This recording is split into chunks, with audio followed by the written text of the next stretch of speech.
When anyone leaves the theater after the first time watching an adaptation of a novel they read, a comment that seems to be said each and every time, it was like the book or no, it wasn't like the book. A film adaptation that made many readers of the novel say it wasn't like the book was Percy Jackson and the Olympians, The Lightning Thief. It was meant to be the next Harry Potter-type franchise. With a large YA following, Chris Columbus, who directed the first two Harry Potter films, and star-studded cast like Sean Bean and Uma Thurman, who were meant to appeal to an older adult audience, Percy Jackson was thought to be a success, but it flopped. In Thomas N. Letch's article, 12 Fallacies in Contemporary Adaptation Theory, his eighth fallacy that fidelity is the most appropriate criterion to use in analyzing adaptations, Letch argues that that is not the case and something impossible to achieve by a filmmaker. However, when adapting a novel like Percy Jackson, which so clearly provides descriptions of setting and characters, as well as provides canon artwork to further depict these things, to ignore the fundamentals of the novel is what brought the franchise to its end. So, while Letch argues that fidelity should be exempt from adaptation study and criticism, in the case of Percy Jackson and Olympians and Lightning Thief, the film adaptation's lack of fidelity, particularly in character, setting, and plot, is what resulted in its downfall.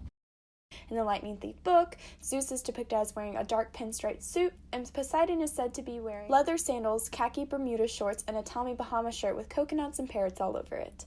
Yet, in the film, the gods look classical in traditional Greek armor.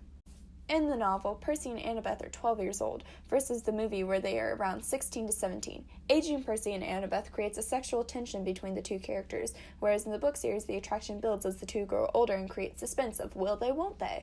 There are moments of sexual tension that are meant to be humorous, especially with the character Grover in the film. Ooh, the Daughters of Aphrodite. Okay, all right, guys, you guys got a lot of catching up to do. Their mother's the goddess of love, so you know where that leads. Hey, baby! The film adaptation attempts to appeal to an older audience. The target audience of the Percy Jackson and Olympians book series are young adults, so between the ages of 9 to 18. And therefore scenes like those are inappropriate and is in part why the movie did not connect with the novel's intended audience. Appearance-wise, details like Annabeth's hair being blonde and her New York Yankees baseball cap that turns her invisible when she wears it, as well as campers at Camp Half-Blood that all wear orange shirts with the camp's name on it, were ostracized from the film. Production rejecting certain details results in the film lacking depth that the book contains. It also takes away the excitement readers feel when they see these details come alive in a feature film. Production also missed out on a marketing opportunity by exempting the camp shirts, which they could have branded and sold. For the most part, both the novel and the film have the same settings. However, one setting upon the young hero's quest is exempted. The St. Louis Arch is replaced with a replica of the Parthenon in Nashville. Production-wise, this exclusion makes sense because there is simply not enough room in the top of the St. Louis Arch to fight the Chimera as it happens in the novel. The most fundamental setting and that reoccurs throughout the Percy Jackson and the Olympians series is Camp Half-Blood. In the novel and in the film, it is where Percy learns that he is a demigod, and it gives the audience of both mediums a real introduction into this reality. See, man, this place right here is the place where you learn to harness your powers. You'll train to become leaders, warriors, and heroes. In the novel, Camp Half-Blood's imagery is bright and colorful, and each cabin had a different god like a mascot, 12 cabins for the 12 Olympians. However, in the film, Camp Half-Blood looks like a generic summer camp, except teenagers are wearing Grecian armor and learning how to wield weapons like bow and arrows and swords. The Lightning Thief film follows the same basic plot. There are crucial plot points in the novel that the film excludes or reimagines. The entire book series is centered around the great prophecy that tells of the world ending when a child of either Zeus, Poseidon, or Hades turns 16. The film completely ignores this plotline, especially by aging Percy, and the consequences of that is the franchise does not have a co-linear plot. In the novel, the antagonist who stole the lightning bolt was Ares, the god of war. In the film, the plot twist is that Luke is the villain, and Ares is not mentioned at all.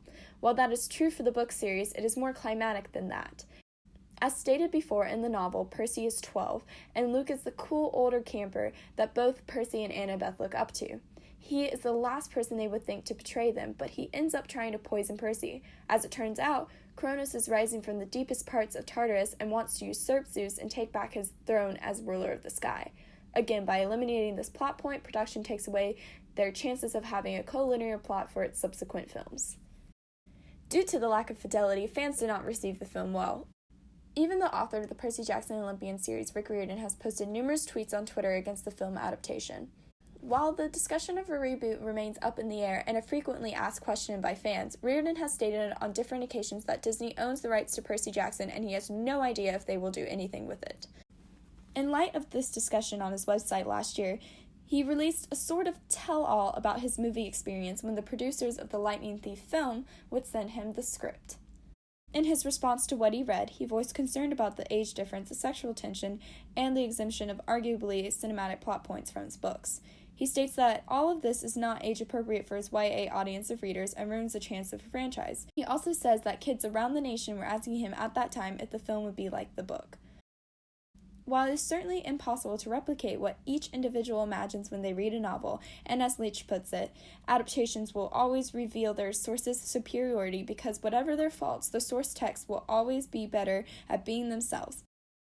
However, what prohibited this film from being as successful as Harry Potter was that production ignored fidelity and exempted the essentials of the novel that would have benefited the franchise in continuing as well as satisfy the novel's intended audience.